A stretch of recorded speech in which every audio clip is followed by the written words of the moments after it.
Lesson 32. Let your impulses be your guide. How should you decide what to do this evening?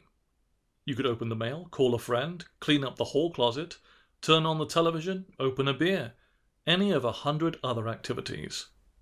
Think of what your emotional state would be at 3 separate times during the course of any action. Let's say, heading to the gym. You might feel something ahead of time, contemplating the thought of going to the gym tonight. You might feel something while you were there.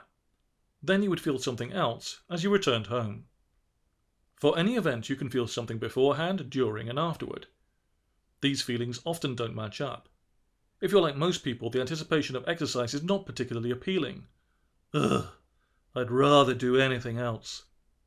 While you're there, perhaps it isn't great, but it's not horrible. Afterward, most people find that they are glad they exercised. If we boil down the complexity of emotion into positives and negatives, the before, during, and after sequence is negative, neutral, positive. What about giving up on the gym and flicking channels on television instead? It's powerfully tempting. The television is right there, and it's so much easier than getting organized to get some exercise. While you're watching, there's usually a grinding sense of dissatisfaction. How can there be nothing on? Afterward, there may be the regret of yet another wasted evening. Positive, negative, negative.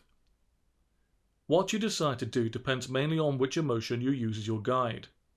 Temptation beforehand, enjoyment during, or satisfaction afterward.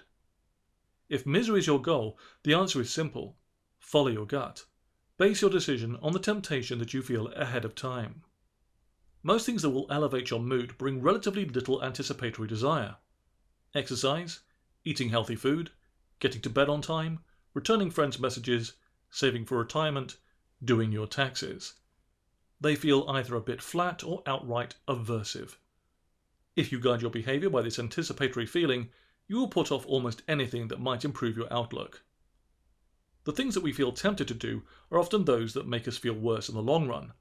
Turn on the television, drink more, sit at home, spend impulsively, head to the casino, surf the internet aimlessly, play computer solitaire, get into relationships or sexual encounters that you and everyone else can see are bad ideas.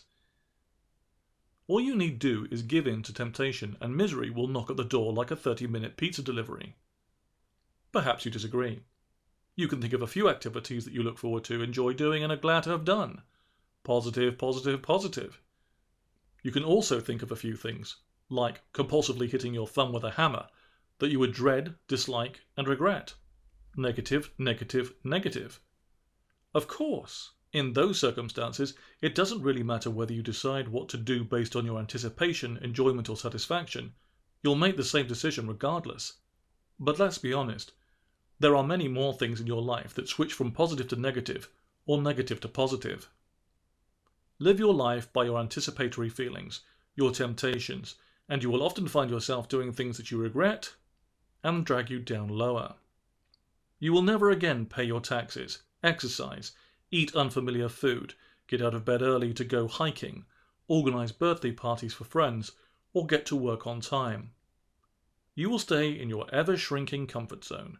You will indulge your worst tendencies, and you will seldom try anything new. As you place a collar around your neck and hand the leash to your temptations, they will grow in power. They will become your master, and you their slave. After all, what's the alternative?